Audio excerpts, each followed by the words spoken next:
Hello friend, welcome back to my channel. फरवरी का महीना चल रहा है और आज के इस वीडियो में अपने गार्डन के सभी पौधों को आपको दिखाऊंगा। इस वीडियो के लिए मेरे एक साथी ने रिक्वेस्ट किया था, इसीलिए आज का वीडियो थोड़ा लंबा भी हो सकता है। गार्डन के सभी पौधों को एक ही वीडियो में दिखा पाना पॉसिबल नहीं होता, लेकिन मैं फिर भी कोशिश करूँगा कि एक ही वीडियो में गार्डन के ज़्यादा से ज़्यादा पौधों को कवर कर लूँ। ये समय बसंत ऋतु का रहता है और इस समय जो भी पौधे रेस्ट में चले गए थे उन पर नई नई ग्रोथ आने की शुरुआत होती है। सबसे पहले ये पिटूनिया के पौधे हैं। मेरे पास इसके 8 पौधे हैं। इनको यहाँ पर इसलिए रखा हुआ है क्योंकि इस लोकेशन में इनको 5 से 6 घंटों की धूप मिल जाती है। अभी अप्रैल के महीने तक ये और फ्लावरिंग करेंगे। इसके बाद यहीं पर मैंने एक कलांचू के पौधों को भी रखा हुआ है। कलांचू के मेरे पास 4 पौधे हैं। एक प्लांट मेरे लास्ट ईयर का है और 3 पौधों को मैंने इस बार कटिंग से ग्रो किया था। इसके फूल एक बार खिलने के बाद महीनों प्लांट पर बने रहते हैं। ये कुछ सकुलेंट वैरायटी के पौधे होते हैं, इसलिए उनको आप ज़्यादा पानी न दें। यहीं पर नीचे वाले पार्ट में मैंने ये गुड़हल के पौधों को रखा हुआ है। सर्दियों का समय इनका भी रेस्टिंग पीरियड रहता है, लेकिन अब कुछ पौधों में फ्लावरिंग स्टार्ट हो चुकी है। ये सभी पूना वैरायटी के हाइब्रिड गुड़हल के पौधे हैं और मार्च के महीने से लगभग नवंबर तक ये काफ़ी ज़्यादा क्वांटिटी में फ्लावरिंग करते हैं। मेरे पास गुड़हल के 6 पौधे हैं और अभी सभी पौधों में कलियां बनना शुरू हो गई हैं। इसके बाद यहीं पर ये जेरेनियम के पौधे हैं। इनको भी मैंने कटिंग से ही ग्रो किया है। लास्ट ईयर मेरे एक भी पौधे इस बार के लिए सर्वाइव नहीं कर पाए, इसलिए मैंने इनको कटिंग से इस बार ग्रो किया है। ये पौधे भी मई के एंड तक फ्लावरिंग करते हैं। नेक्स्ट ये डिमोरपटिका का प्लांट है। ये पौधे भी इस समय काफ़ी ज़्यादा ब्लूमिंग करते हैं और मई या जून तक इन पर फ्लावरिंग होती रहती है।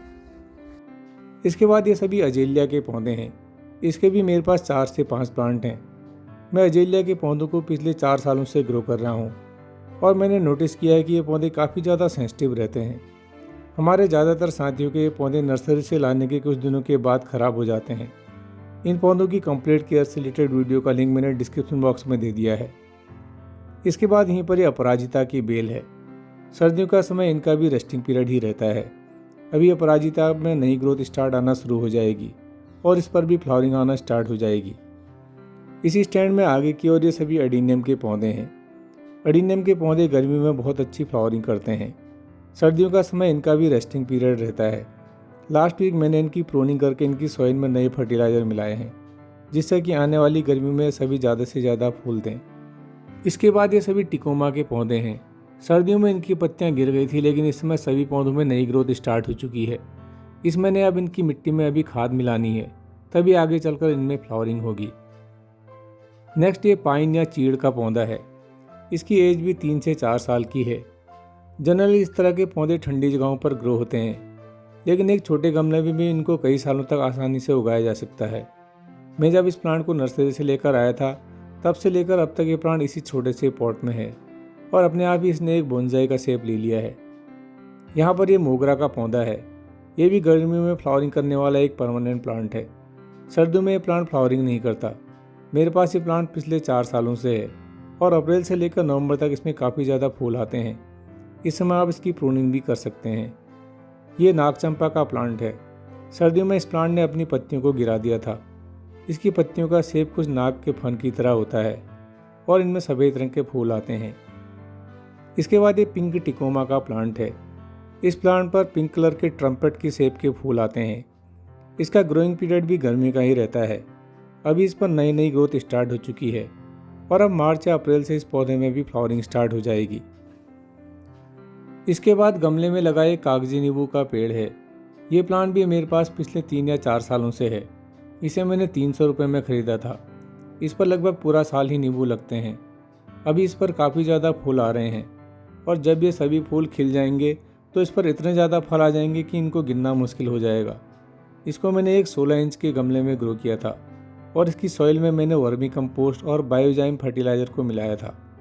जब भी इस पर पूरी तरह से नींबू लग जाएंगे तो वीडियो आपके साथ ज़रूर शेयर करूँगा। इसके बाद यहाँ पर मकान की साइड वाली एरिया पर कुछ कम धूप आती है, इसलिए मैंने यहाँ पर यह अरिका पाम के प्लांट को रखा है। इस तरह के पौधे हवादार जगह पर ही ग्रो किए जाते हैं। नेक्स्ट ये ड्रेसिना मार्जिनेटा का प्लांट है। इसकी पत्तियों में एक अच्छा सा वेरिगेशन देखने को मिलता है। ड्रेसिना का ये प्लांट इंडोर कंडीशन में ग्रो किया जाता है और ये प्लांट हवा से हानिकारक गैसों को एब्जॉर्ब करके ज़्यादा मात्रा में ऑक्सीजन रिलीज करता है। इस प्लांट में आपको 2 से 3 कलर नर्सरी पर मिल जाएंगे। बहुत ही हार्डी प्लांट रहते हैं और लगभग पूरा साल ये इसी तरह बने रहते हैं। इसके बाद यहीं पर मैंने रबर प्लांट को भी रखा हुआ है। ये भी इंडोर प्लांट ही रहते हैं जो हमारे आसपास की हवा को शुद्ध करने में हेल्प करते हैं। मेरे पास रबर प्लांट की 2 वैरायटी के पौधे हैं और ये पौधे मेरे पास पिछले 4 सालों से हैं। इन पौधों को जब भी आप ग्रो करें, इनको ज़्यादा बड़ा गमला न दें और एक छायादार जगह पर इन पौधों को ग्रो करें। इसके बाद ये नीचे वाले स्टैंड पर फाइकस का प्लांट है। इसको मैंने 2 साल पहले एक नर्सरी से लिया था।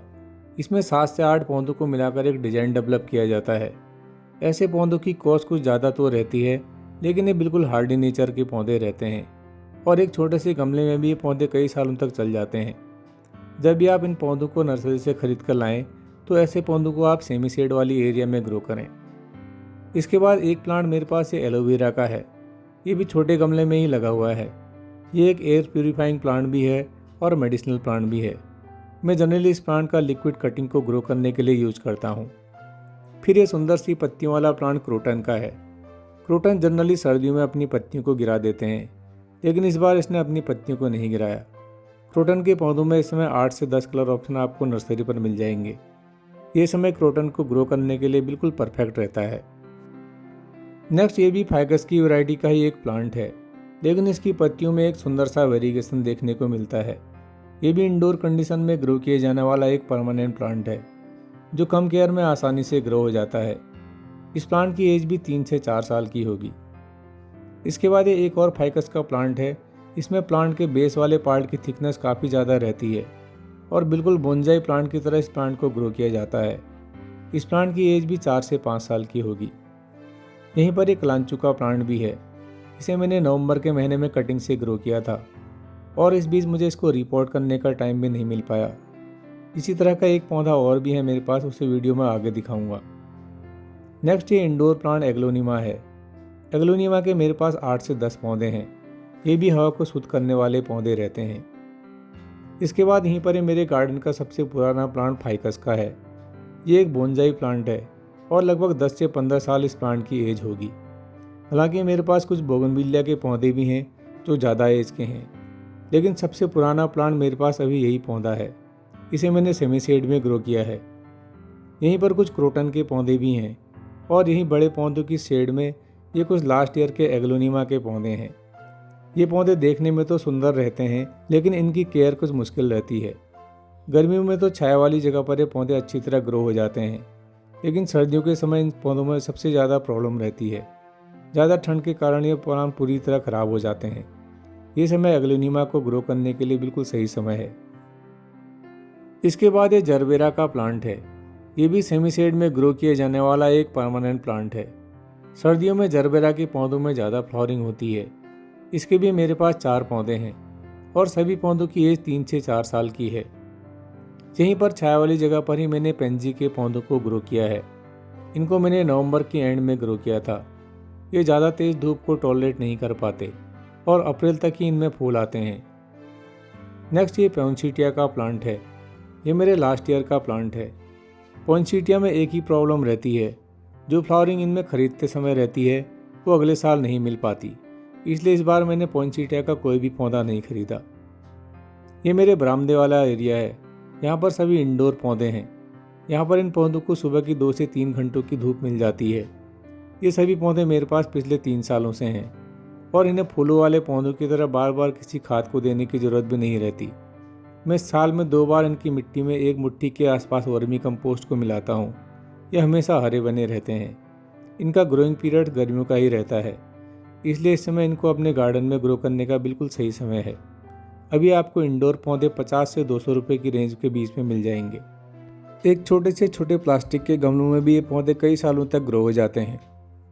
फ्रेंड्स, प्लांट तो बहुत ज़्यादा है, मैं सभी पौधों को इस वीडियो में नहीं दिखा पाऊँगा। फिर भी जितने भी पौधों को मैं कवर कर पा रहा हूँ उन सभी को आपको दिखा रहा हूँ। यहाँ पर सभी बोगनविलिया के पौधे हैं। ये हमारे घर की ईस्ट वाली लोकेशन है। इस एरिया में धूप ज़्यादा रहती है, इसलिए मैंने यहाँ पर सबसे हार्डी पौधे बोगनविलिया को रखा हुआ है। इनकी सनलाइट की रिक्वायरमेंट और पौधों के कंपैरिजन में कुछ ज़्यादा रहती है। ये पौधे साल में लगभग 10 महीने फ्लावरिंग करते हैं।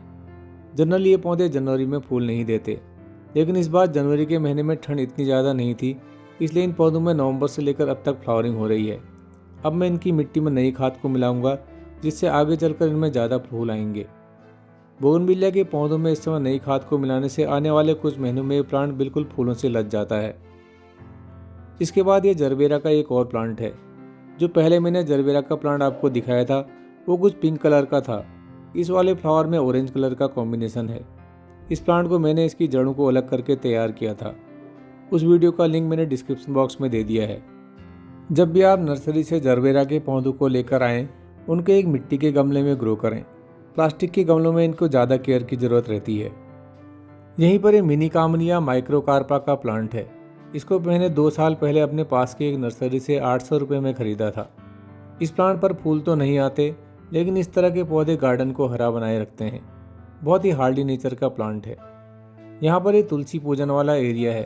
यहीं पर मैंने कुछ और पौधों को ग्रो किया है, जिसमें सबसे पहले ये पिटूनिया का प्लांट है। पिटूनिया के पौधों को अगर सही लोकेशन और सही फर्टिलाइज़र मिल जाए तो ये अप्रैल के महीने तक लगातार फ्लावरिंग करते हैं। इसके बाद एक कैलेंडुला का प्लांट है। ये पिटूनिया से कुछ ज़्यादा हार्डी रहता है और तेज़ धूप को भी टॉलरेट कर लेते हैं। इसमें 2 ही कलर नर्सरी पर अवेलेबल रहते हैं और दोनों ही कलर देखने में काफ़ी यूनिक लगते हैं। नेक्स्ट ये गजानिया के पौधे हैं। सर्दियों में पिटूनिया के पौधों के बाद सबसे ज़्यादा ग्रो किए जाने वाले पौधों में गजानिया के पौधे ही रहते हैं। इनके फूल दिन के समय खिल जाते हैं और रात होते होते इनकी पंखुड़ियाँ बंद हो जाती हैं। गजानिया के पौधों को अभी भी आप नर्सरी से परचेज कर सकते हैं, क्योंकि ये मई जून तक भी फ्लावरिंग करते हैं। ये एक और कलांचू का प्लांट है। इसे भी मैंने नवंबर के महीने एक छोटे से थर्माकोल की कप में ही ग्रो किया था। लास्ट ईयर का मेरे पास बस एक ही प्लांट इसका बचा हुआ था, इसलिए इस बार मैंने कटिंग से ही कलांचू के पौधों को ग्रो किया है। अभी इस पार्ट के बैक वाले पार्ट पर भी कुछ पौधे और रखे हुए हैं, लेकिन इन सभी पौधों को मैं अभी आपको नहीं दिखा पाऊंगा, क्योंकि वीडियो ऑलरेडी ज़्यादा लंबा हो रहा है। इस अजीलिया के प्लांट से वीडियो को एंड करता हूँ। इसे मैंने कुछ दिन पहले ही 500 रुपये में ख़रीदा है। ये एक मैच्योर पौधा है, इसलिए आसानी से ख़राब भी नहीं होगा। इसके फूल भी काफ़ी ज़्यादा लॉन्ग लास्टिंग रहते हैं और एक बार खिलने के बाद महीनों प्लांट पर बने रहते हैं। ये एक 6 से 8 इंच के ग्रो बैग में लगा हुआ है और मैं इसको अगले 1 या 2 सालों तक इसी ग्रो बैग में रहने दूंगा। तो फ्रेंड, ये था गार्डन ओवरव्यू को लेकर आज का वीडियो। ये वीडियो थोड़ा लंबा ज़रूर हो गया, लेकिन आई होप कि आपने वीडियो को ज़रूर एंजॉय किया होगा। अभी 8 या 10 पौधे और ऐसे थे जिनको मैं आपको नहीं दिखा पाया। जिस भी साथी ने इस वीडियो के लिए कमेंट किया था, आशा करता हूँ कि आपको वीडियो अच्छा लगा होगा। इस वीडियो से रिलेटेड किसी भी क्वेश्चन के लिए या अपनी ओर से किसी भी सुझाव के लिए कमेंट बॉक्स में अपनी राय ज़रूर शेयर कीजिएगा। अभी के लिए बस इतना ही। फिर मिलते हैं किसी नए वीडियो में किसी नए टॉपिक के साथ। तब तक देखते रहिए gardening with RPJ. Thanks and happy gardening.